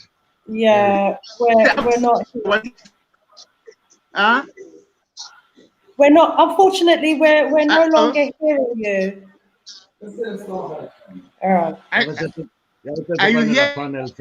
No, we're not hearing you anymore. The reception is so bad. You know, my brother. We're gonna have to invite you back another time when hopefully we have best reception, brother and Julia. Okay, let us put another day. Yes. And and we'll also, I'll invite you on my radio show where we can get a recording, and then we can play, some of your recording as well on the show, on this show live. I know you've got so much to say on this topic because you've written a book on it. I wonder if Brother Rasul, can you give us the title of Brother Ngila's book?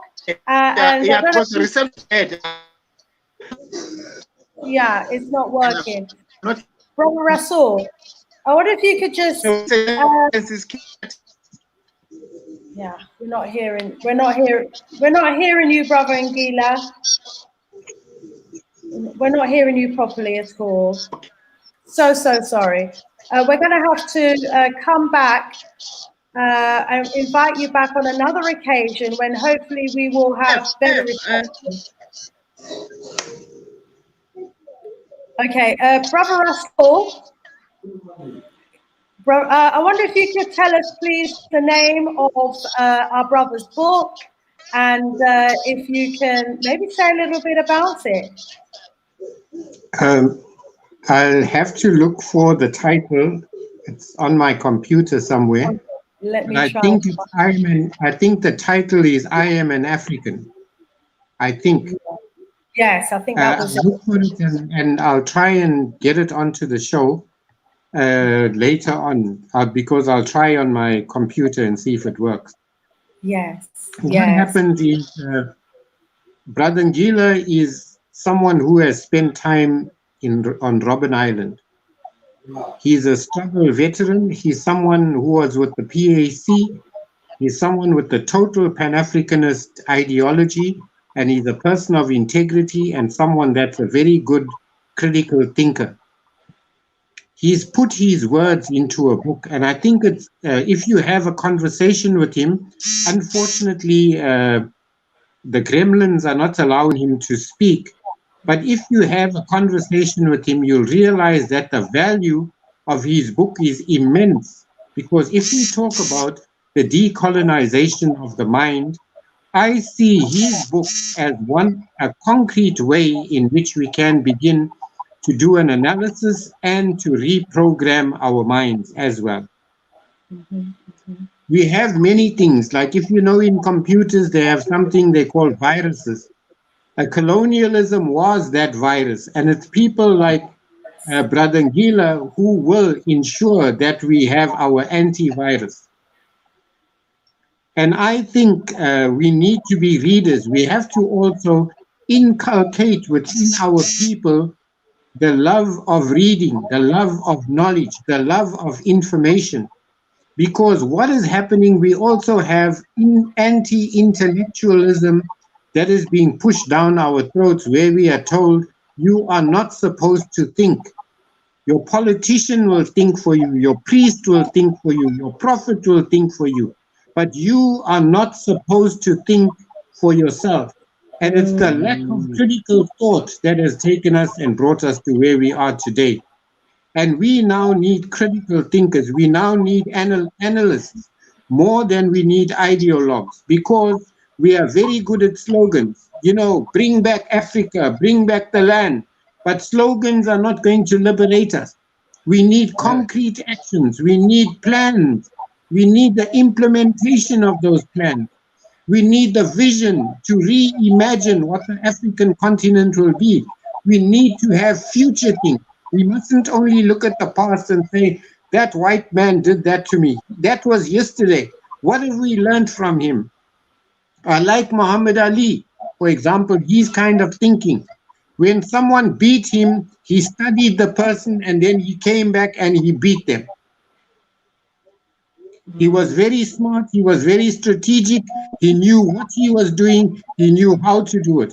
Now, if we study, for example, we study military strategies, military thinking, military philosophies, we'll understand that you must look at your enemy, you must analyze your enemy, you must look at his tools and use his own tools against him. If the educational system has been used against us, we should create an educational system that counters that educational system. We should look at the curriculum and say, what curriculum do we want as Africans? If the anthropologists have made us who we are, we need to get our youth into the fields of social sciences so that they become the archaeologists, they become the anthropologists, they become the sociologists. They mustn't become someone that retreats and goes into the village and wants to just spend the rest of his life doing his little gardening patch. The village life is important. It's very important because it grounds you. But it cannot be the end of what Africa should be. The psychology of ours should be a psychology of greatness. We should remember the pharaohs. We should remember the emperors. We should remember the great fighters in Africa. And that's who we must struggle to be, because the archetype of an African is someone who is the lowest denominator. And until we, in our mind, understand that we are not just people, we are a great people. And that will come when we write more, we think more. If we say the media has made us what we are, then we need to own that media. We need to have people writing. We need to, for example, if you look at, there was a movie called Egypt or something, if I remember correctly, they had a white guy as an Egyptian.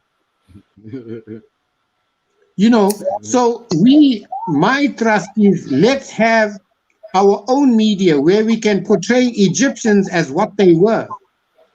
We mustn't succumb to white domination culturally, psychologically, attitudinally. We must claim back those spaces, fighting them with their own weapons.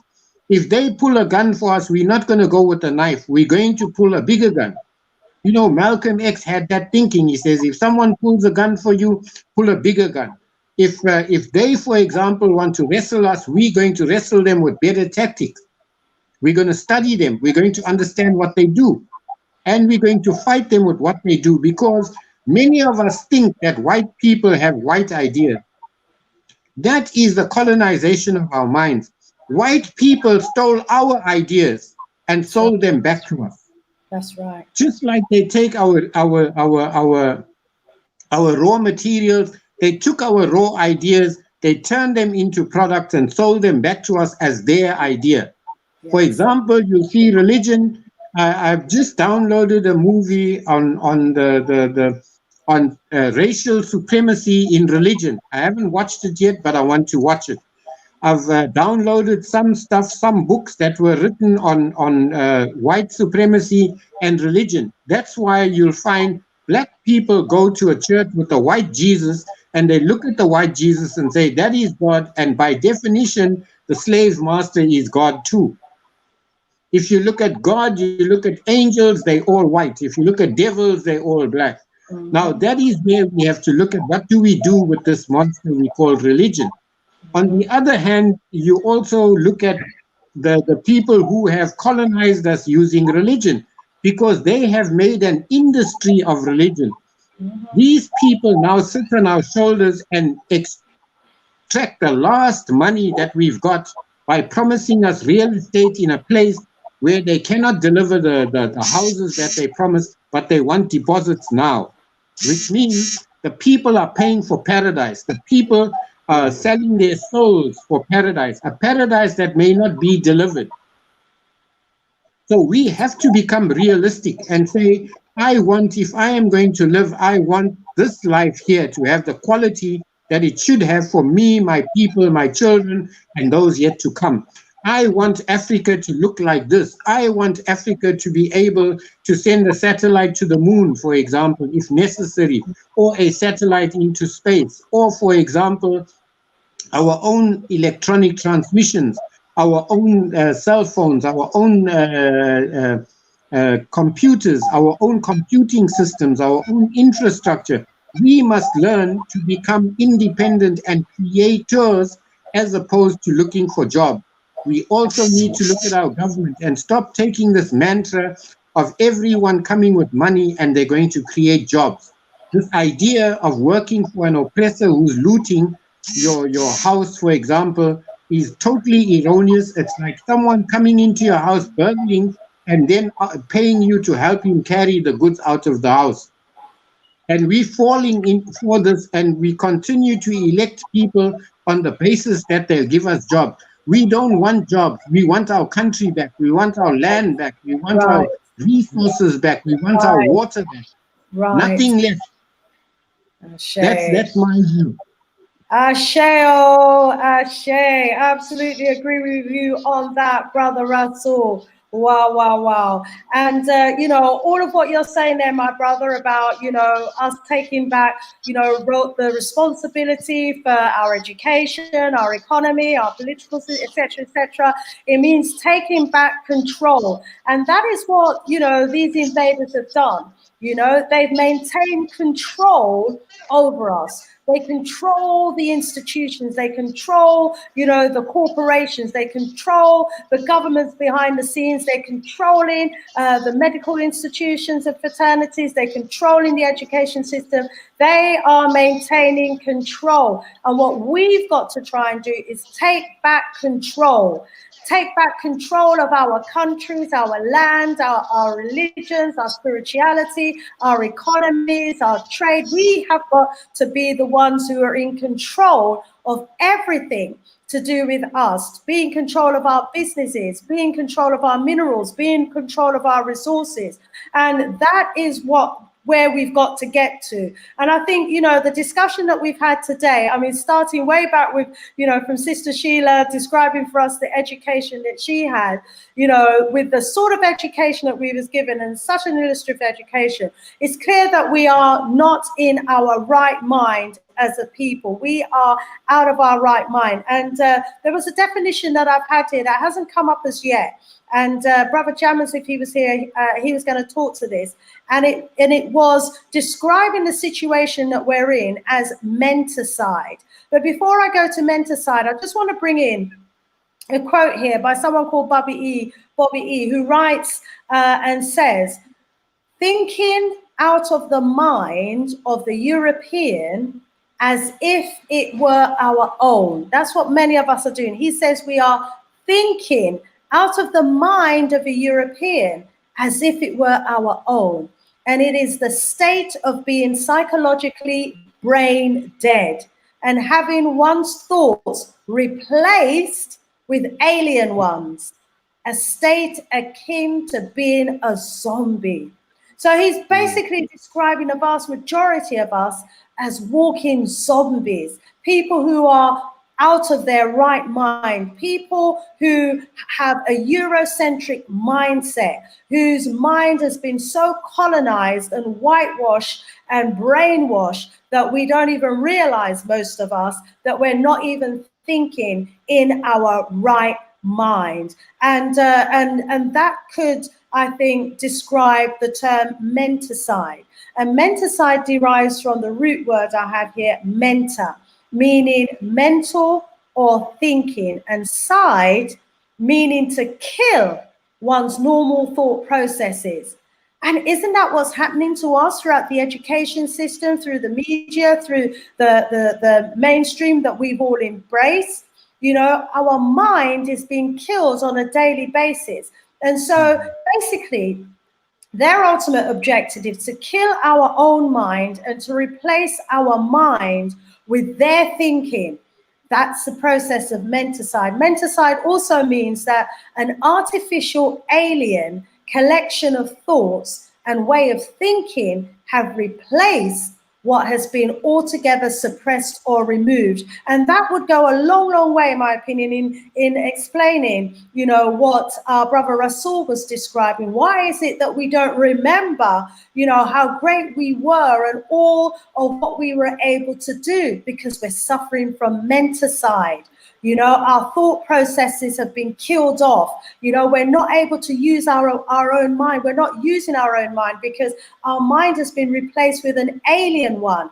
Our thought processes, the way we think, the way we shape, you know, our views and opinions, you know, the way we contextualize our thinking, you know, it's all been, you know, replaced with some alien thinking, and our own thought processes have been oppressed, suppressed, or removed. And that was taken from the works of Malimu K. Bomani Baruti. So is it menticide at work? Is it, you know, a process going on where we are being systematically, intentionally, our minds are being systematically, intentionally undermined, where we're taking on someone else's consciousness, someone else's mindset, why we're worshiping their gods, worshiping, you know, what they do, how they treat us, why we're seeing their language as more superior to ours, why we're seeing the way they dress as being more superior to the way we dress, why we're willing to embrace their economies. And, you know, are we suffering from menticide? Let me go around the room. I think this is the last round that we're going to have the time for. Let's start with Dr. Abu. Dr. Abu. Wow. I know you talk about the white-man-titus virus that we're all suffering. We're just adding the mental side. Well, if we keep on talk about these things, that's when we, you know, see what I'm saying, that if I'm an addict and I want to get over my addiction, I have to admit that I'm an addict. And this is what we are not be truthful with ourselves. You know, we got to be truthful with ourselves, you know. Even if I'm gonna lose all the friends them around me. They said that passive smoking kill, ain't it? But the biggest killer is passive ignorance. We've been living with that passive ignorance all our life. You know, we sleep with it, we have children with it, we're married to it, and it's full time we do something about it. Divorce that white mentality out of our life and get ourselves proper counseling before we start to go into relationship, even before we start to work for one another. Because if we don't counsel properly before we start to work for one another, we rob one another. Simple as that. Vudum. Vudum, Dr. Abu, rise up as always. We thank you for your contribution. Let's go over to Sister Sheila for some closing remarks. Sister Sheila. I give thanks. I will share two little brief things just as a closing remark. I had a friend, or rather, I went to university with someone that used to be a thug, and he used to have a toy gun that looked very real. It looked like the real gun. And because many of us had never seen the real gun, we used to think it was a gun. So he would go around robbing people, pointing it at people and robbing them at gunpoint. One day he took this gun, pointed it to some people, and they were the police, and they had the real guns, real proper guns with bullets. Things did not go very well for him. That is story number one. Story number two. The university I went to was close enough to the police station. And sometimes there would be strike because of political strife. So there would be strike. And we knew you never, ever, ever throw any stone at the police station. Or you never, ever take any drama to the police station. You take the drama to the streets, but never the police station. Now, I've mentioned the police twice, here in relation to them having the real guns, and here in relation to knowing that you don't take your student drama to the police station, because the police station had repercussions. If you went there, you faced real consequences, real repercussions. So you knew who to play with, and the police were not the people to play with. Brother Rasul mentioned something. He said that if the media are portraying us badly, we take up the media and we start writing our stories. That if someone slaps you, you study that person and you come back and slap him deeper. If someone points a gun at you, you get a bigger gun and point it back at them. And this is the place where we have failed as Africans. We're very complacent. We turn the other cheek as their religion tells us. We go and love our neighbors. We pray for our neighbors. We wait to go to heaven to be rewarded for loving our enemies, not neighbors, enemies. Love your enemies, pray for your enemies, and do all this time for your enemies. And this has made us very complacent, and it has made us sitting ducks. There has been no consequences for people treating us badly. There has been no consequences for people coming to our land and taking everything from us. There has been no consequences for the genocide committed against our people. There has been no consequences. So as I finish off, my people, we need to get that power within ourselves to protect ourselves with whatever we've got, to give consequences to the point that people will know if we do this to an African, or if we do this in an African country, we cannot get away with it. The same way as I say in Kenyan land, you don't throw stones at a police station. You know there'll be repercussions. That is how it has to be when it comes to these other people dealing with the African people. They have to know there is going to be repercussions if I do this to an African people, or if I do this to an African land. And I leave you with that, my African people. Don't just sit there and turn the other cheek. Have consequences, wherever they are. I give thanks. Rise up, Sister Sheila. Thank you for those closing remarks there. Time to stop turning the other cheek. Time for there to be consequences for any mistreatment or abuse of us as Africans. Absolutely agree with you on that, Sister Sheila. Brother Rasul, let's go over to you for some closing remarks, my brother. Oh, you're on mute. Please unmute yourself, my brother. Thank you, everyone, for your contributions. I think this is a rich tapestry that we are sewing. In our minds, we need a revolution. We need a revolution in terms of not only talking about a problem, but taking it to becoming an action. Because, like, if one looks at anarchist thoughts, for example, many people say anarchy is bad, it's chaos, but it's not chaos. It's burning down a system and then building it anew from the ashes. We have to burn down colonialism in our minds and build it anew from the ashes, because you can't reform colonialism. There's no nice colonialism. There's no friendly colonialism. Colonialism is always an enemy because it takes away your identity, your economy, your land, your attitude. It takes away your values, and it supplants in your mind another value. It also teaches you to rely on someone else. Many of us are now relying on some savior that's going to come from the sky and solve our problems. So we pay some priest to make sure that the savior comes. In the meanwhile, we don't till our soil. We don't plant our seeds. We don't ensure that we own the land, own the bakery, own the equipment, and sell the bread. An anarchist, Emma Goldman, said, ask them for bread. If they don't give you bread, take the bread. Now, we are tired of asking for bread. We are tired of asking for land. If they don't give us the land and they don't give us the bread, we take the bread, we take the land. But we need to have a plan on what we're going to do with the land and the bread. We can't take the land and starve on it. We can't take the land and let it go to the gutters. We have to grow. We have to ensure that intellectually we are growing. We have to ensure that attitudinally we are growing. We have to ensure that we don't stop at talking. We have to take a talk and turn it into an action, not only complain, because every time you identify a problem, in your mind, you're supposed to have the solution. If we aren't solution driven, we are not going to build the motherland. And for us, that is the first revolution here in our minds. And if we win that revolution where no one else can change it but us, we are in control of our own minds. We invest in our minds. We read as much as we can. We listen as much as we can. And we think critically, and we think solution-based. We can build this continent. We can build our economies. We can build our political systems, and we can ensure that the values of the past will be the values of the present.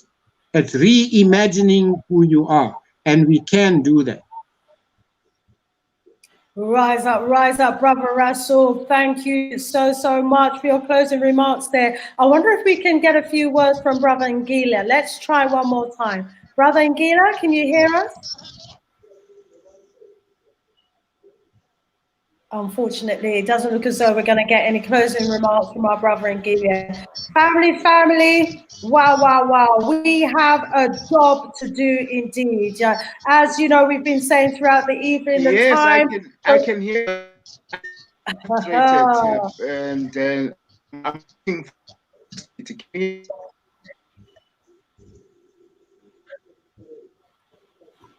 Such a shame. I'm going to have a separate conversation with Brother Ngila, and then, you know, as has been suggested in the chat, I will bring his conversation back to the group, his words back to the group at a later date. So I'll try and do that next strong.